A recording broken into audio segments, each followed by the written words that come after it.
చాలా క్లుప్తంగా doctor JP గారు, హైడ్రా అనే ఒక సమస్య కూడా రాష్ట్రం మనం చూసాము. మన హైదరాబాద్ చుట్టుపక్కల ప్రాంతాల్లో రియల్ ఎస్టేట్ పతనం కావడానికి ఒక కారణమైంది హైడ్రా ఈ ప్రభుత్వం వచ్చిన తర్వాత. హైడ్రా అనేది ఒక చాలా అంటే ఉక్కుపాదంలాగా అందరినీ భయపెట్టి బెంబేలెత్తించి చేసిందని అంటున్నారు. మీ అభిప్రాయం ఏంటి సార్? హైడ్రా ఏం చేసింది actually? Was it the right thing to do? You have been an IAS officer, administrator. First of all నేను ఎక్స్పర్ట్ని కాదు కాబట్టి వివరాల్లోకి వెళ్ళలేను. ఈ మధ్య వివాదమైన అంశం గురించి నాకు కొందరు దృష్టి తీసుకొచ్చారు. నేను వాస్తవాలు ఇమ్మని చెప్పాను. నేను లోతుగా పరిశీలించాక ఒక ఖచ్చితంగా బహిరంగంగా నేను నాకు అర్థమైన అంటే పిచ్చి పిచ్చిగా కట్టడాలు జరిగిన మాట వాస్తవం సార్. కానీ ఉన్న పళంగా రాత్రి కొంచెం నిజాయితీగా మాట్లాడుకుందాం. ఇప్పుడు ఈ ప్రస్తుతం సంఘటన వదిలేద్దాం. ఒకప్పుడు హైదరాబాద్ నగరంలో హుస్సేన్ సాగర్ని పూర్తి చేసి కబ్జా చేసే ప్రయత్నం జరిగేది. ఒక ఉన్నతాధికారి ఒక అయినప్పుడు 100 మంది ఆయన గోండాలను పెట్టి ప్రభుత్వం తరపున వాళ్ళు పూర్తి చేసి అక్కడ కబ్జా చేసే ప్రయత్నం చేస్తే ఆయన తవ్వించేసి నీళ్ళలో కలిపేశాడు. ప్రభుత్వ అధికారి ప్రజల ఆస్తులను కాపాడడం కోసం ఆ పని చేయడం చాలా అనూహ్యమైనది. ఆయన తిట్టచ్చు. మరో రకంగా చూస్తే ఒక అవ్యవస్థలో ప్రజా ప్రయోజనాలను కాపాడడం చాలా కష్టమైన పరిస్థితుల్లో కొన్ని సందర్భాల్లో దురుకుతనం అవసరం అవుతుందో అనిపిస్తుంది. ఆ దురుకుతనం అవసరం లేకుండా చట్టాన్ని ప్రజా సంక్షేమాన్ని కాపాడే వ్యవస్థ నిర్మాణం కోసం ప్రయత్నం చేయాలి. ఉదాహరణకు కొంచెం ఇష్యూ ఇది కాకపోయినా కూడా ఇలాంటిదే. మీకు గుర్తుందో లేదో, రాజశేఖర రెడ్డి గారు ముఖ్యమంత్రిగా ఉండగా 2007లోనూ ఇందులో నాకు గుర్తులేదు. అప్పటికే లోక్సత్తా పార్టీ పెట్టాం. నేను ఖమ్మంలో ఉన్నాను ఈ సంఘటన జరిగినప్పుడు. వరంగల్లో 2 ఆడపిల్లల మీద దుర్మార్గులు యాసిడ్ పోసారు. ఒక పాప చనిపోయినట్టుంది, ఇంకో పాప తీవ్రంగా గాయపడినట్టుంది. సమాజంలో విపరీతమైన స్పందన వచ్చింది. ప్రభుత్వం వారు బహిరంగ చెప్పకపోయినా కూడా అంత తేల్చేమని చెప్పుకుంటారు, కాల్చిపారేశారు. వాళ్ళు చచ్చిపోయినందుకు ఎవరికి బాధ లేదు. నేను ఒక్కడనే స్పందించాను. 1 రోజుల్లో కనుక కోర్టు వాడికి శిక్ష వేసి ఉరిశిక్ష వేసి ఇద్దరిని కనుక వృద్ధిస్తే నేను సంతోషించేవాడిని. ఈ రకంగా చంపేస్తే ఇవాళ నిజంగా దుర్మార్గులకే శిక్ష పడి ఉండొచ్చు. వాళ్ళు పోయినందుకు నా కన్నీళ్ళు అక్కర్లా, మీ కన్నీళ్ళు అక్కర్లా. కానీ రేపొద్దున అమాయకుడిగా జరిగే ప్రమాదం అన్నది. కాబట్టి ఈ షార్ట్ కట్స్ ఎందుకు అవసరం అవుతున్నాయంటే ఎట్లాగొట్లా ఇప్పుడు మేనేజ్ చేయకపోతే వ్యవస్థ గందరగోళం అయిపోతుంది. కానీ అదే పరిష్కారం అనుకున్నట్టయితే వ్యవస్థ మరింత ప్రమాదంలో పడే అవకాశం ఉంది. మనకి దిశ ఎన్కౌంటర్ కూడా జరిగింది కదా సార్. కరెక్ట్, దిశ ఎన్కౌంటర్ సేమ్ సర్కమ్స్టాన్సెస్. కాబట్టి ఇట్స్ ఎ డీపర్ ప్రాబ్లం. అధికారులు నిందించడం చాలా తేలిక. సమర్థంగా ఎఫెక్టివ్గా పనిచేయాలంటే ఇవాళ హైదరాబాద్ నగరంలో థర్డ్ పార్టీ కొల్యూజ్ లిటిగేషన్ పెట్టి భూమి మీది నేను నాయన కోర్టుకు వెళ్తాం, ఉత్తుత్తి లాలూచి పడి కోర్టుకు వెళ్తాం. ఆయన కొన్ని లెక్కలు చూపి నేను కొన్ని లెక్కలు చూపెడతాను. కోర్టు మా ఇద్దరి మధ్య పోరాటం అనుకుని నా తరపున తెలుస్తుంది. నేను డిగ్రీ చూపెట్టేసి మమ్మల్ని కొట్టేస్తాను. నేను జరుగుతుంది అది హైదరాబాద్. వేలాది కేసుల్లో జరుగుతుంది. దాని పరిష్కారం ఏంటి? కొంతమంది సొంత ఇళ్ళు ఉన్నవాళ్ళు అద్దిచ్చుకుంటే తర్వాత రిటైర్ అయిపోయిన తర్వాత సొంత ఇంట్లోకి ప్రవేశించాలంటే చచ్చిపోయేదాకా వెళ్ళలేకపోయినారు. ఈ దేశంలో న్యాయం అందే పరిస్థితి లేదు. ఇది బ్రాడ్గా ల్యాండ్ డిస్ప్యూట్స్ విషయం సార్. కరెక్ట్. కాబట్టి ఆ నేపథ్యంలో మీరు రికార్డులు తారుమారు చేసి లంచాలు ఇచ్చి ప్రభుత్వ యంత్రాంగంలోనే కొందరు ప్రజల తరపున కాకుండా లంచం ఇచ్చిన వాళ్ళ తరపున పనిచేసి దొంగ డాక్యుమెంట్లతో పిచ్చి పని చేసినట్టయితే మరి మీరు 30 ఏళ్ళు ఆగుతామని చెప్పండి. అంత శక్తి ఉందా సమాజానికి? కొన్ని సందర్భాలు జరుగుతాయి. కాబట్టి లోతుకి వెళ్ళండి. ఒక అధికారిని తిట్టడమో ఒక సంస్థను తిట్టడమో దాని మీద ఆర్భాటించడం చాలా తేలిక. There is a deeper problem. That's a real problem. వేలాది మంది సామాన్యులు మధ్యతరగతి వాళ్ళు నా దగ్గరికి వచ్చారు. చాలా హైడ్రా విషయం కాదు. ఇప్పుడు వాళ్ళ భూములు ఉంటే అక్కడ పక్కన ఇంకెవడో మొత్తం వాడికి దారులు కూడా రాకుండా చేసి నువ్వు నాకు అమ్మకపోతే నీ బతుకు నాశనం చేస్తాను, నీకు యాక్సెస్ లేకుండా చేస్తాను, నేను కట్టేసుకున్నాను. అది బ్రాడ్గా రియల్ ఎస్టేట్ సమస్య సార్. రియల్ ఎస్టేట్ మాఫియా అని హైడ్రా అందుకోసమే కదా, ఆ విషయానికి వచ్చే కదా. అదొక్కటే కాకుండా సార్ ఈ లేక్స్ మీద కట్టిన ఇళ్ళు కట్టడాలు అక్కడ మళ్ళీ నేను విన్నది ఏంటంటే ఆ విషయం ప్రభుత్వం వివరణ ఇవ్వాలి, సరిచేయాలి. మీరు బాగా మాకు అనుయాయులైనట్టయితే మీ ఇంటి మీద దాడి చేయటం లేదు, అదే పరిస్థితుల్లో ఇంకోటి ఉన్నట్లయితే వాళ్ళు ఇళ్ళు కూల్చేస్తున్నారు చెప్పి ఖచ్చితంగా తప్పు. రూల్ ఆఫ్ లా అని చెప్పంటే అందరికీ సమానంగా వర్తించాలి. కొన్ని సందర్భాలు అది వర్తించలేదని ఆరోపణలు ఉన్నాయి, విశ్వసించక ఆరోపణలు ఉన్నాయి. ఖచ్చితంగా దాని మీద మరి ప్రభుత్వం వివరణ ఇవ్వాలి, సరిచేయాలి. రైట్. ఏదైనా నీజర్క్ రియాక్షన్తో ఏమి కాదంటారు అయితే సార్. కానీ there is a deeper problem. నేను పరిపాలన యంత్రాంగాన్ని అధికారులు ఉన్న వాళ్ళు రేవంత్ రెడ్డి గారు కావచ్చు, లేకపోతే కేసీఆర్ గారు కావచ్చు, నరేంద్ర మోదీ గారు కావచ్చు, మన్మోహన్ సింగ్ గారు కావచ్చు, తిట్టడం చాలా తేలిక. అంతకంటే జనం చాలా చప్పగా ఉన్నారు అనుకుంటే తిడ్డం మొదటి చప్పట్టు కొట్టేస్తారు. పరిష్కారం దాని నుంచి రాదు. ప్రజాస్వామ్యంలో మనం బానిసలమా ప్రభువులమా? ప్రభువులమైతే సరిచేసే బాధ్యత మనది, బానిసలమైతే ఫిర్యాదు చేసే హక్కు మనది. అయితే ఇప్పుడు మనం ఎలా ఉన్నామని మీ అభిప్రాయం సార్? ఓవరాల్‌గా అసలు నీట్ విషయం అత్యధికంగా మనం కావచ్చు, బానిసలాగా ప్రవర్తిస్తున్నాం, ప్రభువులాగా ప్రవర్తించడం. ప్రవర్తించడం. మన ఓటుతోటే మనం మార్పు తీసుకురావాలంటారు సార్. ఓటే కాదు, గొంతు. ఇప్పుడు గొంతు. ఈ సంస్థ ఉన్నది, ఎన్ని ఒడిదుడుకుంటాయో ఎన్ని గందరగోళాలు ఉంటాయో మీకు తెలియదు, నేను చెప్పనక్కర్లేదు. 4 రాజ్యాంగ సవరణలు వచ్చినాయి, ఒక్క ఎంపీ లేడు నాకు. 84, 91, 97, 99 ఈ 4 సవరణల్లో 2 పూర్తిగా లోక్సత్తా వాళ్ళు వచ్చినాయి, 2 కీలక పాత్ర వహించాం. కనీసం 7-8 పెద్ద చట్టాలు వచ్చినాయి, కనీసం 5-6 పెద్ద విధానాల్లో మార్పులు వచ్చినాయి. వ్యవసాయంలో అవును. ఈ అడ్డుకట్టలు ఆంక్షలు తొలగించడం దగ్గర నుంచి, విదేశాలకు ఎగుమతుల నిషేధం తొలగించడం దగ్గర నుంచి, పామాయిల్ ఆయిల్ ఇండియాకి దిగుమతి చేస్తుంటే మీకు టారిఫ్లు పెట్టడం దగ్గర నుంచి, ఇవన్నీ కూడా లోక్సత్తా చేసిన పోరాటం వల్ల వచ్చినాయి. సంఘటితంగా పరిజ్ఞానంతో దూరదృష్టితో పరిష్కారాల కోసం పోరాడే బాధ్యత, హక్కు మనకున్నది. నిరంతరం పిటిషనర్లుగా కాదు, నిరంతరం తిట్టిపోయడం కాదు. తిట్టిపోయడం ఫ్యాషన్ అయిపోయింది భారతదేశంలో. ఉద్యమం అంటే తిట్టిపోయడం అనుకుంటున్నాం. మనం ప్రజాస్వామ్య దేశంలో ఉన్నాం, స్వతంత్ర దేశంలో ఉన్నాం. ఎవరు స్వతంత్ర సార్ పౌరులు. వినిపించుకుంటారు ఇవాళ రోజుల్లో సార్? ఉన్నమాట చెప్పినా సార్, నేను అందుకే ఇప్పుడు టీవీ నేను ముఖంగా చెప్తున్నాను సార్.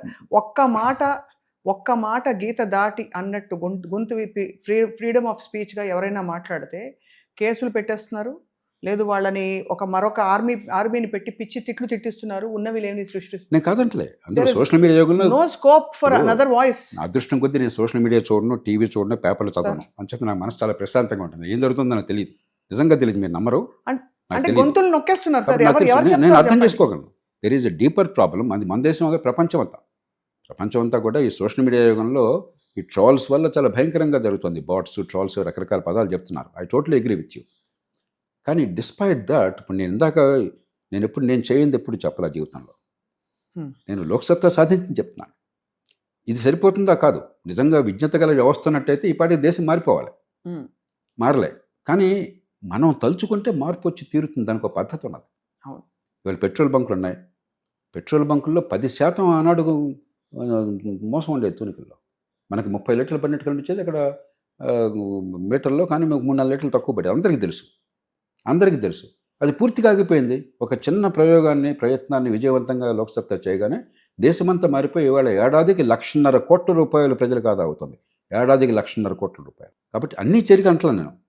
కానీ మన ప్రయత్నం, ఒక సామాన్య పౌరుడు కూడా, నువ్వు ప్రధానమంత్రి అయితే ఏం చేస్తావో, ముఖ్యమంత్రి అయితే ఏం చేస్తావో, జిల్లా కలెక్టర్ అయితే ఏం చేస్తావో, ఎస్పీ అయితే ఏం చేస్తావో, ఆ రీతిని ఆలోచించి దానికోసం పోరాడే శక్తి కావాలి మనకి. అంతేగాని ఎల్లకాలం మనం బానిసల్లాగా బతికే పరిస్థితి కాదు. కనీసం విజ్ఞులైన వాళ్ళు, అందరి ప్రజల నుంచి జీవన పోరాటం అలిసిపోయిన ప్రజలను నేను కోరటల్లా. ఆలోచిస్తున్నాం అనుకున్న వాళ్ళు కొంచెం ఆలోచన మొదలెట్టాలి. ఆలోచిస్తున్నాం అనుకుంటున్నాం కానీ ఆలోచించట్లా. తప్పకుండా మీ సహేతుకమైన సూచనని చూసే వాళ్ళందరూ గమనించుకుంటారని ఆశిస్తున్నాం సార్. మీ ప్రధానమంత్రికి మీ సలహా ఏంటి? డాక్టర్ జయప్రకాష్ నారాయణ గారు, మీరు మేధావి, మీరు ఐఏఎస్ ఆఫీసర్గా, మీకు administrative experience with very good track record of successful reforms. మీరు ఒక రాజకీయ పార్టీని పెట్టే, రాజకీయ వ్యవస్థను కూడా చూశారు, మీరు శాసనసభ్యులుగా ఉన్నారు. కాబట్టి మీ సలహా ఏమిటి ప్రస్తుత పరిస్థితుల్లో ఈ నీట్ లాంటి తప్పిదాలు, ఘోరాలు జరగకుండా? మళ్ళీ నా దృష్టిలో ఇవాళ 2 కీలకమైనటువంటి సమస్యలు దేశానికి చుట్టుముట్టాయి. ఈ 2 మీద లోతుగా చర్చించి ఒక నిర్ణయం తీసుకోవడానికి రాజకీయ పార్టీలకు అతీతంగా అభిప్రాయం కోసం చెప్పని, ప్రధానమంత్రి వెంటనే కేవలం జాతీయ స్థాయిలో మనసు అఖిలపక్ష పార్టీ పెట్టడమే కాదు, అందరూ ముఖ్యమంత్రులతో ఒక సమావేశాన్ని పెట్టాలి. నేషనల్ డెవలప్మెంట్ కౌన్సిల్ ఇందుకోసం మొక్కుబడిగా చేస్తున్నారు కదా. ఒకటి, పరీక్షలు అన్నది చిన్న అంశం, కానీ ఒక ముఖ్యమైన అంశం. ఇందాక మనం చర్చించుకున్నాం, యువతకు నైపుణ్యం దగ్గర నుంచి ఉపాధి కల్పన, భవిష్యత్తు భరోసా ఉండే ఏర్పాట్లు చేయడానికి జాతీయ స్థాయి రాష్ట్రాలు కలిసి యుద్ధ ప్రాతిపదికన 10 ఏళ్ళు పోరాటం చేయాలి. ఒక ప్రణాళిక రూపొందించాలి. ఒక ప్రత్యామ్నాయాన్ని రూపొందించి, ఒక నమూనాని అందరినీ కూర్చోబెట్టి పార్టీలకు అతీతంగా మనసొప్పి చర్చించి ఏకాభిప్రాయం సాధించడం మొట్టమొదటి అవసరం నా దృష్టిలో. 2, ఎనర్జీ సెక్యూరిటీ. ఎల్లకాలం మనం ఏనాడు ఇరాన్ వాడు ఏం చేస్తాడో, డొనాల్డ్ ట్రంప్ ఏం చేస్తాడో, ఏమవుతుందని భయంతో బతుకుతున్నాం. 95% మన ఎనర్జీ రిక్వైర్మెంట్స్ మనకి ఇంపోర్ట్తో వస్తున్నాయి. ఆయిల్ కానీ 18,200 కోట్ల లీటర్ల డీజిల్, పెట్రోల్ మనం ఖర్చు పెడుతున్నాం. రోజుకి 50 కోట్ల లీటర్లు. ఇది ఇంకా పెరుగుతుంది. ప్రతి సంవత్సరం 45% పెరుగుతుంది. డాలర్ పెరుగుతుంది, రూపాయి పడిపోతుంది. విదేశీ మార్గం లేకపోవడం చేత 10 ఏళ్లలో యుద్ధ ప్రాతిపదికన అసలు పెట్రోల్, డీజిల్ వెహికల్ లేకుండా చేయొచ్చు భవిష్యత్తులో. సోలార్ పవర్ 300 గిగావాట్లు ఉత్పత్తి చేయాలి, స్టోరేజ్ కావాలి. ఛార్జింగ్ స్టేషన్లు మనకి 29,000 ఉన్నాయి భారతదేశంలో, చైనాలో 14 లక్షలు ఉన్నాయి. ఛార్జింగ్ స్టేషన్లు, super fast charging station, day time charging స్టేషన్లు పెంచాలి. దీంతోపాటు వ్యవసాయం నుంచి ఇంధనాన్ని తయారు చేసి ఏర్పాటు చేయాలి. రైతుకు ఆదాయం రావాలి, అనవసరమైనటువంటి వరి ఉత్పత్తి తగ్గించాలి, ఎంఎస్పి ద్వారా బలవంతంగా కొనే పరిస్థితి ఆపేసేయాలి, దిగుమతులు అవసరం లేకుండా చేయాలి, పర్యావరణాన్ని కాపాడాలి. అన్ని విన్ విన్ సొల్యూషన్స్ ఉన్నాయి, మన కళ్ళ ఎదురుగా ఉన్నాయి. అవి ఎందుకు ఆలోచించట్లేదు అంటారు? ఒకటి ఆలోచిస్తున్నారు, నేను చెప్పినవన్నీ ఆలోచిస్తున్నారు, కానీ అక్కడ మొక్క, ఇక్కడ మొక్క, ఇక్కడ మొక్క, అదో శాఖలో జాయింట్ సెక్రటరీ ఉంటాడు, ఒక మొక్క, అలా కాదు. యుద్ధ ప్రాతిపదికన సమగ్రంగా, ఇంటెగ్రేటెడ్గా, సమగ్రంగా. ఇప్పుడు 1970 దశకంలో ఇందిరాగాంధీ గారు నిర్ణయం తీసుకున్నారు. అరే, విదేశాల నుంచి PL480 దిగుమతులు లాభం లేదు, మనం చాలా అడుక్కోవాల్సి వస్తుంది, ఆహారంలో స్వయం సమృద్ధం కావాలని చెప్పాను. 10 ఏళ్లలో సాధించాం. కాబట్టి ఇదేదో ఒక మాట అనేసి ఒక చిన్న ప్రోగ్రాం పెట్టడం కాదు, యుద్ధ ప్రాతిపదిక. ఇది దేశానికి జీవనమరణ సమస్యలు రెండు కూడా. నేను చెప్పిన రెండు కూడా దేశానికి జీవనమరణ సమస్యలు. ఇంకా చాలా ఉన్నాయి సమస్యలు, కానీ ఇవి రెండు ముందు సెట్ చేయాలంటారు. కానీ ఈ రెండు పరిష్కారాలు ఉన్నాయి మన కళ్ళెదురుగా. ఈ రెండుకి జాతి మొత్తాన్ని సమైక్యం చేయకపోతే అన్ని పార్టీలని, రాష్ట్రాలు, ఇప్పుడు రాష్ట్రాలు పరిపాలన జరిగేంత రాష్ట్రాల్లో జాతీయ స్థాయి, రాష్ట్రీయ స్థాయి మంచి పబ్లిసిటీ ఉంటుంది. ప్రధానమంత్రి మోదీ లాంటి వారు కొంచెం స్ట్రాంగ్ పర్సనాలిటీ ఉంటే ప్రధానమంత్రి చాలా అనుకుంటున్నాం, కానీ నిజంగా అధికారం అనేది రాష్ట్రాల్లో. ముఖ్యమంత్రులు సర్వాధికారులు మన భారతదేశంలో, ప్రధానమంత్రులు చాలా తక్కువ. కాబట్టి రాష్ట్రాలను కలుపుకోవాలి, మీరు ఒక మార్గం చూపెట్టాలి, భరోసా ఇవ్వాలి, కానీ రాష్ట్రాలను కలుపుకోవాలి. అన్ని రాష్ట్రాలతో కూర్చోవాలి, మనసు పెట్టి మాట్లాడితే. ఉదాహరణకి విషయం ఇది కాకపోయినా కూడా ఈ మధ్య ఈ డీలిమిటేషన్ కోసం బిల్ తీసుకొచ్చారు. దక్షిణాది రాష్ట్రాలకు అద్భుతమైన బిల్ ఇది. 2 తెలుగు రాష్ట్రాలకు కలిపితే 42 బదులు 63 వస్తాయి. దేశం మొత్తంలో 100 బదులు 150 వస్తాయి. అసలు మనం కోరుకోకుండా వచ్చింది ఇది.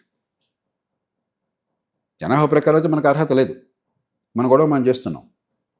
అడగకుండా వాళ్ళు ఇస్తామని చెప్పంటే దాన్ని దక్షిణాది రాష్ట్రాలు కాదన్నాయి. ఇప్పుడు డిఎంకే ముందుకు వస్తాం, తీసుకుంటామని చెప్పని. అరే, నాకు కావాల్సింది ఇస్తుంటే వద్దంటే ఏంటి? కానీ దానిలో ప్రధానమంత్రి గారు పొరపాటు ఎక్కడ ఉంది? అప్పుడు కానీ ఇప్పుడు కానీ అందరి పార్టీలను కూర్చోబెట్టి దక్షిణాది రాష్ట్రాలను కూర్చోబెట్టి మనసు చెప్పండి, ఇదే అంకెలు. మీకు 42 ఉన్నాయి, 50% అందరికీ పెరుగుతాయి, మీ 23 వస్తాయి, 64 వస్తున్నాయి యాక్చువల్గా 2 తెలుగు రాష్ట్రాలు కలిపి ఫ్రాక్షన్స్ వల్ల. తమిళనాడు 39 ఉన్నాయి, 39 మీద మీకు 60 వస్తాయి. కేరళ 20 ఉన్నాయి, 30 వస్తాయి. దేశం మొత్తంలో జనాభా మీద ఉన్న సీట్ల మీద 50% వస్తాయి. మన రేషియో నిలబడుతుంది జనాభా లేకపోయినా కూడా. అంతకంటే కోరుకోవాల్సింది ఇంకేం లేదు. దండం పెట్టి తీసుకోవాలి. వాళ్ళు కూడా కూర్చోబెట్టేదో రాజకీయ వ్యూహంలా కాకుండా, ఎత్తుగడలా కాకుండా కూర్చోబెట్టి అర్థమయ్యేట్టు చెప్తే ప్రజలు చేసుకుంటారు. అప్పుడు రాజకీయ పార్టీల చేతుల్లో ఉండదు. మీరు పార్టీల చేతుల్లో పెట్టి మాకు అర్థం కాకుండా చేస్తే మేము స్పందించలేము. మాకేం తెలుసు, ఈ పార్టీ ఓ మాట చెప్తుంది, ఆ పార్టీ ఓ మాట చెప్తుంది. అంతే. అంటే ఇప్పుడు ప్రస్తుతం సార్ రైట్లో ఉంది, లెఫ్ట్లో ఉంది, సెంటర్ మాయం అయిపోయింది. కాబట్టి నేను కోరేదాల్లో ఒకటే, ఈ పార్టీ అంటే మనకు అనవసరం, ఇష్యూ ప్రాతిపదికన చెప్పండి. ఉదాహరణకి రేవంత్ రెడ్డి గారు ఈ మధ్య 2-3 సార్లు గట్టిగా అన్నారు, నేను పూర్తిగా అభినందిస్తున్నాను. 1,08,000 ఖర్చు పెడుతున్నాం పాఠశాల విద్య కోసం, పిల్లలకు చదువు రావట్లేదు. వాస్తవం అది. ఇంజనీరింగ్ గ్రాడ్యుయేట్స్ అసలు వాళ్ళకి అప్లికేషన్ ఫామ్ ఫిల్అప్ చేయడం రావట్లేదు అన్నారు. అది వాస్తవం. ఇప్పుడు అది రేవంత్ రెడ్డి గారు చెప్పారా, ఏ పార్టీ నాకు అనవసరం, ఆయన కులం ఏంటి మతం ఏంటి నాకు అనవసరం, ఆయన చెప్పింది వాస్తవం. దాని మీద తదుపరి చర్యలు తీసుకోవాలి, మనం కోరాలి, ఒత్తిడి తీసుకురావాలి, మద్దతు ఇవ్వాలి. అంతేగాని రేవంత్ రెడ్డి గారు చెప్పాడు కాబట్టి నేను ఒప్పుకుంటాను ఒకడు, నేను ఒప్పుకొని వచ్చాను ఇంకొకడు, ఇదేంటిది? బుద్ధి ఉందా మనకన్నా? మనం కావాలా మనకి, వాళ్ళు కావాలా? కాబట్టి కొంచెం నేను చెప్పేది అంత రుచించకపోవచ్చు అందరికీ. మనం ఒక పోలరైజ్డ్ ఎన్వైరన్మెంట్లో మనం బానిసలుగా అవుతున్నాం తప్ప ప్రభువులుగా ఉంటాం లేదు. మన గురించి మనం పట్టించుకున్నాం. చాలా మొత్తానికి సార్ సోషల్ మీడియా పుణ్యమా, డిజిటల్ ఎవల్యూషనా అర్థం కావట్లేదు, కానీ ఒక రెవల్యూషన్ చూస్తున్నాం. నిజంగా వ్యక్తులకి మధ్య కూడా అభిప్రాయాలు ఇలాగే చాలా పోలరైజ్ అయిపోయాయి. ఒక సముచితమైన, సహేతుకమైన ఆలోచన విధానం రావాలి అని కోరుకుంటున్నాం sir. I don't know why ఇంత డివైడ్ అయిపోయింది country, despite all the great things happening in our country. కాబట్టి కొంత ఒడిదుడుకులు ఉంటాయి, కొన్ని గ్లోబల్, కొన్ని local, but I'm optimistic. Kangana Ranaut గారు 2014లో మనకి స్వాతంత్రం వచ్చిన దేశానికి అన్నారు. అది అంటే మీడియా ముఖంగా Kangana Ranaut member of parliament. అంటే పాపం ఆవిడ తెలిసే పరిజ్ఞానం అదే ఉంటుంది. ఆవిడ ఎన్నోసార్లు ఆవిడ పరిజ్ఞానాలు అలా బయట పెట్టుకుంటూ వచ్చారు. బట్ అంటే ఇవన్నీ ఏంటంటే sir, it gives us a little bit of ఏంటి ఒక విధమైన హోప్లెస్ ఫీలింగ్ వస్తుంది. దట్ ఇలా ఇంత స్వీపింగ్ గా మాట్లాడడం కరెక్టా? మీడియా సంగతి మానండి, జెన్యున్గా my appeal to you and people like you is there is no room for despair at all. Yes, there are problems. But there is no room for despair. అద్భుతమైన విషయాలు జరుగుతున్నాయి. 20 ఏళ్ల క్రితం మీరు నేను ఇక్కడ కూర్చుంటే ఈ పాటికి 10 సార్లు కరెంట్ పోయింది. 30 ఏళ్ల క్రితం టెలిఫోన్ కావాలంటే ఎవరు నడుక్కోవాల్సి వచ్చేది. నేను రీసెర్చ్ చేయాలంటే నేను నిరంతరం రాస్తూ ఉంటాను. నాకు ఎప్పుడు ఒక పట్టుదల. నేను మాట మాట్లాడానంటే అంకెల విషయంలో క్వశ్చన్ తప్పు ఉండకూడదని చెప్పాను. ఆ రీసెర్చ్కి తలప్రాణం తోక్కొచ్చేది నాకు. ఇప్పుడు అందులో ప్రయాణాలు చేస్తుంటాం. ఇప్పుడు ఇదే సోషల్ మీడియా, మూర్ఖమైన సోషల్ మీడియాని సరిగ్గా ఉపయోగించుకుంటే with flick of button I know exactly what American president knows or Indian prime minister knows or chief minister Telangana knows. But all that sir with due respect, వీటిలో కరెంట్ ఒకటే మనం credit తీసుకోవచ్చు, మిగతావన్నీ కూడా అమెరికాలో తయారవుతున్నాయి. అంటే I'm talking about artificial technology మన రాజకీయానికి అతీతంగా దేశంలో మంచి మార్పులు తీసుకొస్తుంది. Take advantage. సోలార్ పవర్ ఉంది, నాకు ఇంత చెప్పాను. ఎలక్ట్రిక్ వెహికల్స్ సోలార్ పవర్ చాలా 100% తీసుకురావచ్చు. ఎవరు చేస్తే మనకి ఉపయోగించుకుందాం. మనం చేయగలిగితే సంతోషం, ఎవరు చేసినా ఉపయోగించుకుందాం. అది అవును. ఆపర్చునిటీస్ మన ముందు ఉన్నాయి. 30 ఏళ్ల క్రితం సొల్యూషన్స్ లేవు, ప్రాబ్లమ్సే ఉన్నాయి. ఇవాళ సొల్యూషన్స్ ఉన్నాయి. Let's be grateful. తప్పకుండా సార్. ఐ థింక్ చాలా మంచి నోట్లో we're ending this conversation sir. But I have to ask you, I think 15 ఏళ్ల నుంచి మమ్మల్ని చూస్తున్నావు సార్. మీరు అసలు ఎక్కడ చెక్కు చెదరని, అసలు ఏ మార్పు లేదు మీలో in terms of your appearance and health. బరువు పెరుగుతున్నారు. What is the secret sir? మీరు డాక్టర్ అవ్వడం వల్ల మీకు అది కలిసి వచ్చిందంటారా, లేక ఈ మధ్య బరువు పెరుగుతున్నాను నిజంగా చెప్పాలి. మామిడి పళ్ళు ఎక్కువ తిన్నాను సార్. అరికాళ్ళకి ఏదైనా ప్లాంటర్ ఫేషియటిస్ అని, దానివల్ల కొంచెం నడక తగ్గింది. మామూలుగా నడక చాలా ఇష్టం నాకు. అదర్వైజ్ దీనిలో రహస్యమైన మనందరం పాటించేదే కొంచెం వీలున్నంత మేరకు మితంగా, అప్పుడప్పుడు కొంచెం ఎక్కువ తిన్నా పర్లేదు కానీ కొద్దిగా మితంగా తింటాం. రెగ్యులర్గా ఎంతో కొంత ఎక్సర్సైజ్ చేయడం, మనసును ప్రశాంతంగా ఉంచుకోవడం. అది ఉంచుకోవాలంటే నాకు ఒక టెక్నిక్ ఏంటంటే సోషల్ మీడియా వద్దు, టీవీ వద్దు, రేడియో వద్దు, పత్రికలు వద్దు. పత్రికలు చూసేది ఇవాళ పొద్దున కూడా చూశాను, సుడోకు కోసం, సూడోకో కోసం, లేదా కుక్కరో ఏదో ఉంటుంది. ఆ పజిల్స్ కోసం తప్పితే, లేదా ఇంపార్టెంట్ ఏమైనా ఎడిటోరియల్ కాలం మంచిదంటే చూడడం తప్పితే. How do you stay updated sir? Latest developments ఇవాళ ఏంటంటే మీ టీం చెప్తారా? ఇప్పుడు మనకి గార్బేజ్ ఆఫ్ ఇన్ఫర్మేషన్ డెల్యూజ్ లాగా వస్తుంది. అవన్నీ అక్కర్లా మనకి. అవి తెలియకపోతే మనకు నష్టమేం లేదు. మనసు ప్రశాంతంగా ఉంటుంది. నిజమైన విషయాల మీద దృష్టి పెట్టచ్చు. అంత అద్భుతాలు ఏమి ప్రతి క్షణం జరగట్లా. ఆ క్షణం బట్టుకుని చూడకపోతే ఏం కొమ్మనిపోయింది లేదు. ప్రపంచం ఏం జరుగుతుందో మనకు తెలుస్తుంది. చాలా మీరు అన్నది అందరికీ కష్టం పాటించడం, మాకు అందులో మా ప్రొఫెషన్కి చాలా కష్టం సార్. సార్ ఫైనలీ అడక్క మానలేకపోతున్నాను, what you think of Sonam Wangchuk sir? ఆబ్వియస్గా మంచి మనసున్న మనిషి, గాంధీ విలువలో ఉన్న మనిషి. కానీ నేను ఇప్పుడే కాదు, 46 ఏళ్ల నుంచి ప్రభుత్వంలో చేరిన నాటి నుంచి నిరాహార దీక్షలకి, ఆమరణ దీక్షలకి పూర్తిగా వ్యతిరేకం. అది ప్రజాస్వామికం కాదు. పర్సువేషన్, ఎవిడెన్స్, లాజిక్, పర్సువేషన్, ప్రజలను సమీకరించడం, పార్లమెంటరీ ప్రక్రియను ఉపయోగించుకోవటం, అసెంబ్లీ ప్రక్రియను ఉపయోగించుకోవటం, అవన్నీ కాకపోతే ఎన్నికల్లో ఓడించడం. అంతే తప్ప నా మాట చెల్లకపోతే నేను ఆత్మహత్య చేసుకుంటాను హక్కు ఎవరికి లేదు. మనం సెంటిమెంటల్ కంట్రీ కాబట్టి అలాంటిది మీరు చేసిన నేను చేసిన జనం ఒకటిన పొంగిపోతారు. కరెక్ట్ కాదు. There is a process. మనం ఎన్నుకున్నాం ప్రభుత్వాన్ని, రాష్ట్రంలో కావచ్చు, జాతీయ స్థాయిలో కావచ్చు, స్థానికంగా కావచ్చు. బాధ్యతలు పెట్టాం. ఎన్నుకున్నప్పుడు ఆలోచించుకో. గొంతు విప్పు అవసరమైనప్పుడు శాంతియుతంగా మార్గం చూపెట్టు. వెనకపోతే పార్లమెంట్ ప్రక్రియను ఉపయోగించు. ప్రతిపక్షాల దగ్గరికి వెళ్ళు. అంతగా వెనకపోతే ఓడించు వచ్చే ఎన్నికలు. అంతేగాని my way or highway is not possible. Negotiation is the only way. Absolutely. Thank you very much doctor Jayaprakash Narayan గారు. మొత్తానికి బొద్దింకే కదా అని అల్పజీవిగా తీసిపడేస్తే తలుచుకుంటే ఏదైనా జరగచ్చని మాత్రం ఈ సంఘటనతో అందరికీ అర్థమైంది. కానీ ఇది బహుశా పరిష్కారం దిశగా మార్గం కాదేమో. ఇతర పద్ధతుల్లో నెగోసియేషన్ ద్వారా మనకి ఇంకా శాశ్వత పరిష్కారాలు వస్తాయని చెప్తున్నారు డాక్టర్ జయప్రకాష్ నారాయణ గారు. Thank you for your very valuable time sir. Thank you Supra.